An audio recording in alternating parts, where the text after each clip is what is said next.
Hi, I'm Daniel Lucas, and welcome to Book 101 Review. Book 101 is all about the books that I've read for the last 40 years. And today I have my special guest. He's an OpenVest founder, making elite investing accessible and affordable for everyone. No other than Mr. Justin Kuyper. Hello.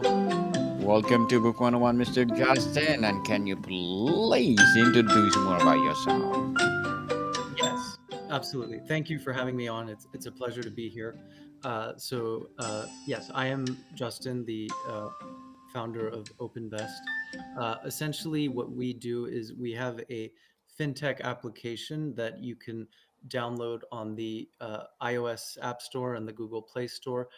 What we do is basically give you access to the elite investing that has been blocked off to most of the world and give you that same performance and the same exposure that you would get in the top funds of the world.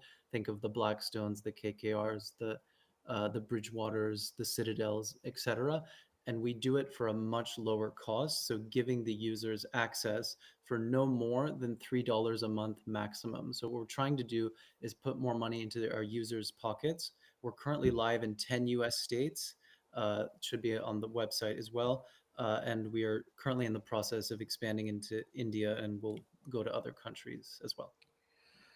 Mr. Justin Kuyper, thank you so much for sharing your knowledge and wisdom to the world.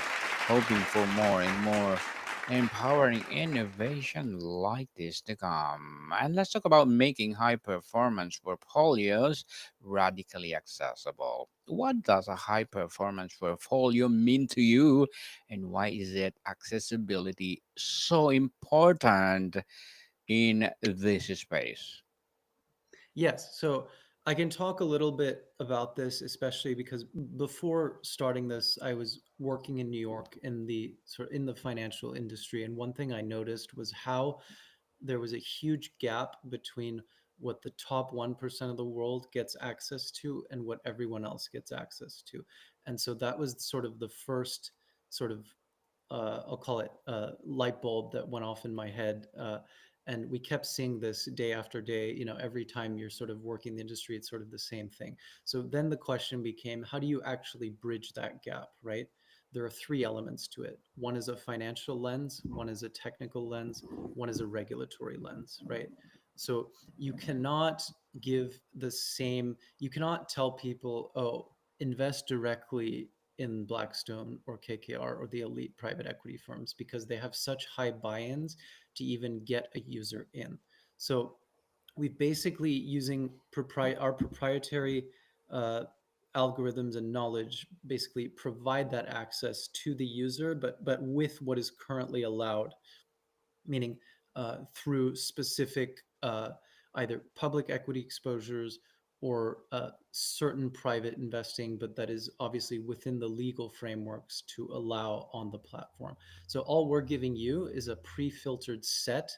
Think of it as a sort of investment fund or a bucket or an option, and you can basically decide where you want to allocate that within the platform. The other thing you'll see is the performance numbers that this would have generated had you started 3 years ago, 5 years ago, meaning the different timelines are also there. And what you'll notice is that, especially for longer term performing outcomes, the annualized performance is anywhere from 30 to 40% uh, or more. And again, all you're paying is a $3 a month subscription, nothing more. So we've basically saw this recurring issue over and over again. And so the goal was really to figure out how to open this up. And honestly, it took a lot of work to build this, but now that we're at the point where we have our SEC registrations, at least here in the US, we are live in those 10 states, but we've been going sort of block by block, building this the right way and using the appropriate infrastructure. Mr. Justin, what inspired you to focus on democratizing access to high performance portfolios? Yes. So One part of it is, I think, the just inequality in the space. I'm kind of puzzled by. I think inequality is a very big thing, especially in the financial realm. And this was something that, the more I dug into it, this was something that we felt could be solved, and that nobody was quite tackling it, at least in the way we're tackling it. So going direct to consumer, uh, trying to really fill that gap that I mentioned earlier. I think that was a big driving force. One thing that I will say is, there was actually a book that inspired me as well, to sort of at least think along this lens of providing better value to our customers. And so that was the book called The Everything Store by Brad Stone. So it basically does a deep dive on Amazon and how that company was built, and the sort of frameworks that were implemented. But I think after reading that book, that those are just, it was one of those points, or one of those, sort of books with lessons distilled in them that you're never going to forget. And so I think that sort of served as the first building blocks, along with, crafting the ideas behind the platform. Traditionally, high performance investing has been reserved for institution or ultra Yeah. wealthy. How do you Yeah. challenge that status quo? Yeah. So one way of doing that is through a regulatory lens. So what has happened is, at least in the US, the SEC has created a viable rule that allows you to basically serve as a investment advisor with an internet exemption. So, meaning that as long as you're going through a technical platform, they provide federal regulation and not as much on the state level. Because if you had to do this purely through state regulations, the laws conflict so much that you wouldn't be able to do it. So they've actually been updating this regulation, especially more recently in the past few years, to enable something like this to be created. So that's one element. The other element, as you said, the institutional world is very closed off and very reserved. So I think it takes someone with an understanding of that world, and knowing how to deliver that same type of performance, but to the users, that meaning they otherwise wouldn't have had it. So a lot of people in the institutional world, they choose to just stay in that world and not really try to bridge the gap. What we saw was, one, obviously there's a huge market opportunity here, but beyond that, uh, we just thought this would, this is just like the right thing to do, to basically provide the user with something that they wouldn't have otherwise gotten through any other means. Let's talk about the barriers and solutions. What are the biggest barriers preventing everyday investors from accessing high performance portfolios? Meaning through the traditional lens, like the Yes. yeah. Yeah. So one way would just be simply the buy-in amounts. So if you think of like the amounts that it takes to even get into these sort of institutional or traditional funds, usually the minimum entry is having $1 million of net worth, excluding your primary residence. And that's just the bare minimum to qualify. Usually it's in the tens of millions or more. So that leaves out a lot of people, just on day one. Uh, so that is one, I think, key aspect of it. And obviously, a secondary but sort of related uh, thing is just, if you're not sort of in the right network, just sort of by happenstance kind of a thing, then you're not going to get access. So there's an accessibility issue, there's a buy-in issue. I would say those are the core, like, two elements that have prevented most of the world from getting access to this type of thing. How do you balance performance with the accessibility? Do investors have sacrifice returns for lower costs? No. So that's the thing. The returns. So at least the returns we've gotten so far, and can show, at least from a prior multi-year periods, even though we weren't live, quote unquote, but the perform, I mean, that tracks what the actual portfolios or the actual options are holding today. Uh, that we do not, you do not sacrifice. There's no catch to this. That meaning, it's just a flat subscription cost, and at low cost at that, and there's nothing more to it than that. So the performance is delivered through active management, which we have on sort of the data that we collect, our proprietary information, the algorithm, what we're using to feed into the platform. But our ultimate goal is to actually drive volume and have more people use this. So in a way, what technology does is it actually lowers the barrier to entry, and that goes for any platform in any industry. So if you think of a manufacturing, for example, there are high costs to set up factories, set up specific sort of components to build, whereas in software and technology, that cost element is removed.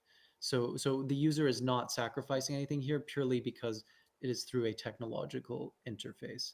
And then on the return side, what I can say is that we're pulling information from disparate sources and funneling that into our sort of proprietary information. So think of that as getting uh, digging deeply into anything ranging from macro data, treasury data, Fed data, uh, 13Fs, public filings. Sometimes we take information from other sources, more private, and then basically merge that all together. And what that actually paints is a very nice picture with a high degree of probability and sort of where the best places for allocating capital are. Mr. Justin, can you explain how technology like AI, automation, fintech is helping make these portfolios more accessible? Yeah. So I think one element is, like I said, on the cost side, that's sort of the first thing.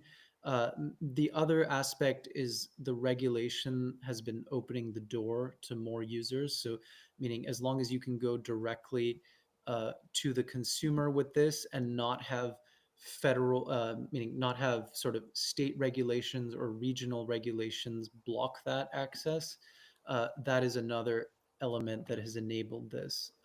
So I think ultimately those are the key components, and yeah, I think that's sort of what has enabled the broader based access. The other thing I will say is because it's all managed through technology, the it's not just the cost, it's also the optimization can be improved as well. So if you think about how information is stored or collected, it basically provides a wider distribution lens to be able to process information quicker as well. Let's talk about the risk and education, Mr. Justin. How do you address the risk concern of investors who may be new to high performance strategies? Yes. So one thing we do to basically eliminate any sort of, or at least remove to a great degree, any sort of risk, quote unquote, is we allow users to come in for as little as a $300 to start investing. So even if they don't fully trust us, and I mean if they have no reason to, all we're saying is set up an account, try with small amounts first, and then see how you like the platform. What we've noticed with our existing users is that uh, more than 90% of them, at least to date, have put in more money after they've started using it for at least a few weeks. So we know that our model works. That's why we're willing to allow this, meaning to come in for the much lower amounts to try out the platform, and then once people build confidence and trust it more, we know that they'll ultimately end up putting in more capital and meaning seeing the results of this as it goes along. What's the role of financial literacy in making this portfolio accessible, and how do you reduce or educate investors? That's a good question. So right now, it's mainly through either meaning we're getting the word out now much more. But in terms of the education piece, we've noticed that there is a much bigger gap on that. But I think ultimately, what convinces people is once they've seen the performance, usually that's enough to get them to try it. In terms of literacy, what I'll say is, I mean, honestly, to create a platform like this, it just it takes a lot of knowledge and know-how. So even in my own experience, like just having read many different uh, sort of books and literary have acquired literary knowledge both from education and from actual reading, you're allowed to put disparate pieces together. So the problem is most people think within their silos, right? So an engineer will only think in terms of the technology, a lawyer will only think in terms of the law, a financial individual will only think in terms of the numbers. And so it's putting all of those pieces together that I think is something that I think is a very valuable skill and is maybe not as common as one would think. Mr. Justin, as the OpenVest founder, what are your short-term and long-term goals? Yes. So short term right now is to just keep growing the platform. We're going to expand into many more states. We will expand more broadly into India by early next year at the latest, probably end of this year, and then we'll go country by country. But I think longer term, we're looking to I guess grow as much as we can and build a platform that can ultimately add tremendous value to the users of it. We think that the more people use it, the other thing I will bring up is the more people use this, the lower the cost will be. So that's another element of technology that people don't really consider, is that if there are more people that use this and it keeps on growing, the cost actually goes down, not up. And so our goal is just to provide as much value as we can, because we think that ultimately the most customer centric businesses are the ones that ultimately survive and thrive as a result. Good luck to your goals, Mr. Justin, and looking forward for more success. And what will be your piece of advice for those people out there want to be a founder like you? That's a very good question. I would say one is obviously know your market niche, but at the same time, if you're in the early stages, do not think about going far and wide. Think about staying lean and narrow first.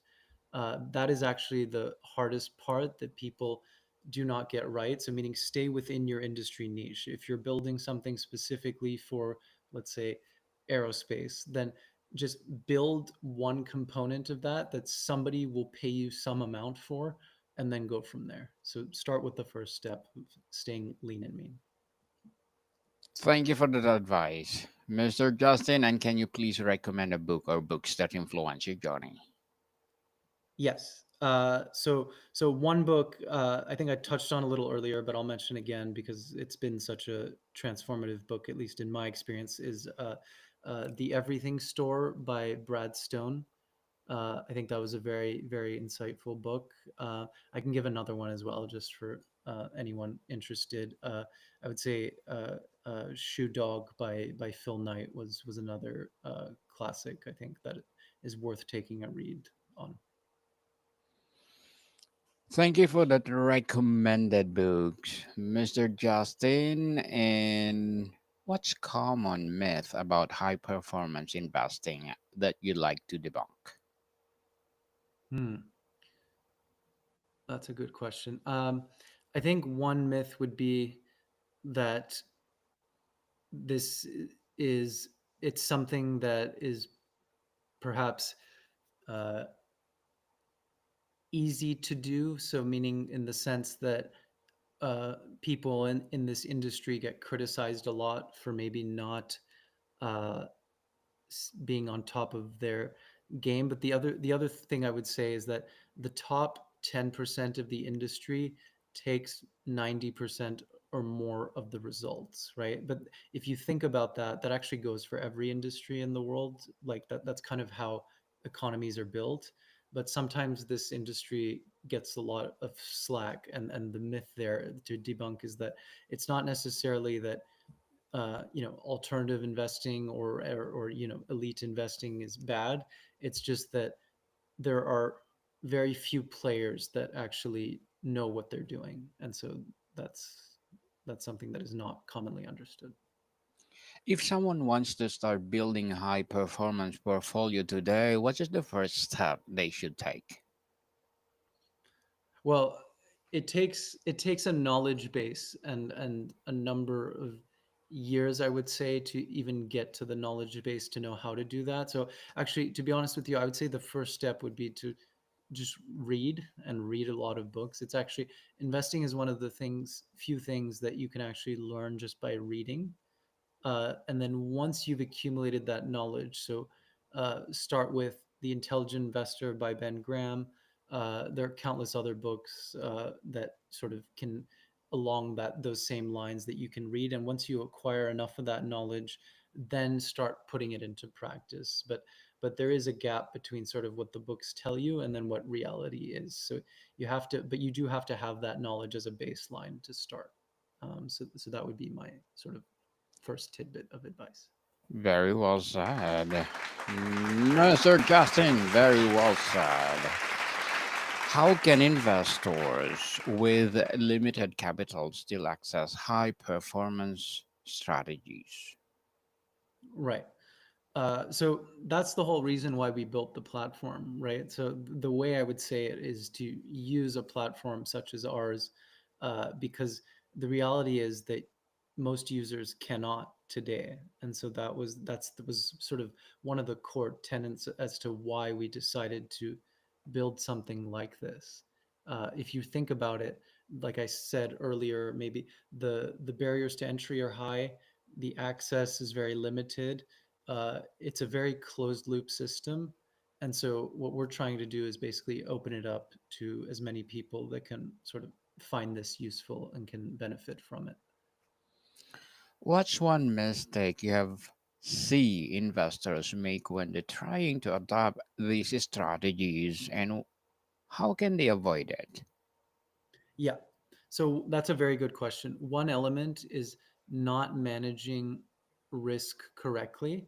So, for example, when there are shifts in markets and they're overexposed to one industry, one sector, sometimes even one company, the dynamics can change very quickly.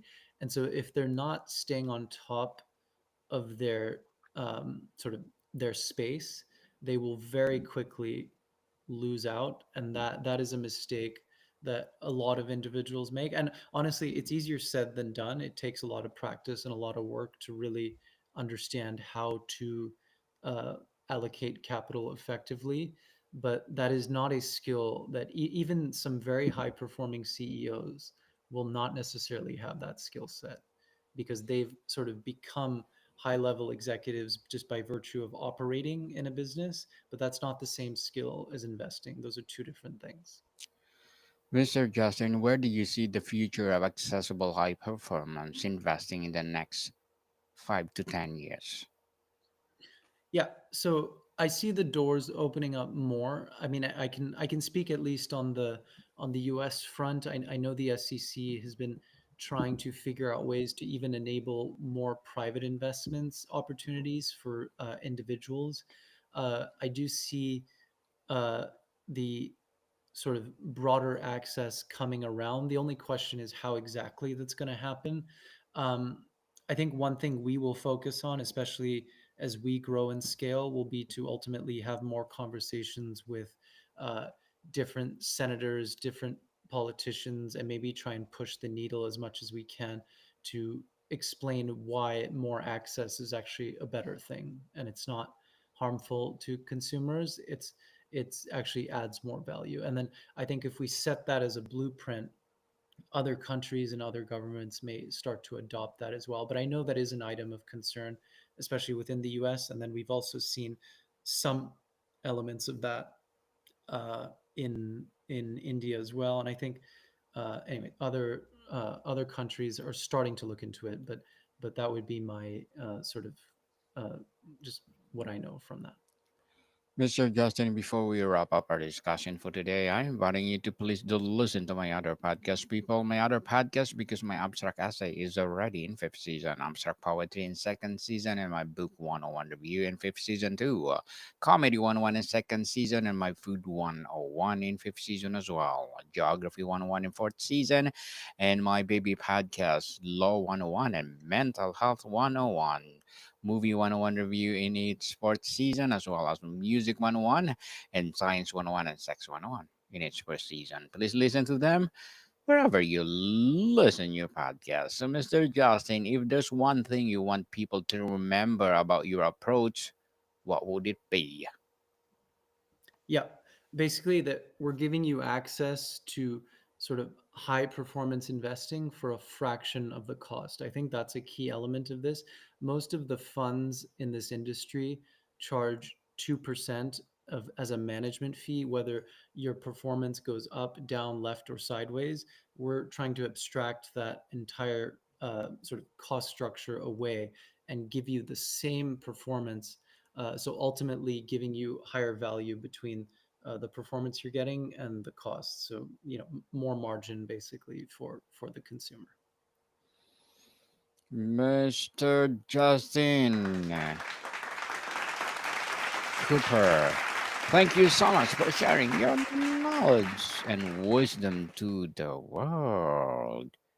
And can you please invite our listeners to support your advocacy, your business, or whatever projects that you're doing right now? Yes, yes. So we have a website. So if you're not located in one of those locations, you can go to openvest.co and click Get Access Soon. If you are in one of the 10 states, again, you can sign up and download the app on the App Store or the Google Play Store. Yes, people, let's support Mr. Justin Kuyper, because if you support him, for sure, more and more and more empowering innovation to come. So, Mr. Justin, thank you so much for your time. Thank you very much. More to come, people. See you soon.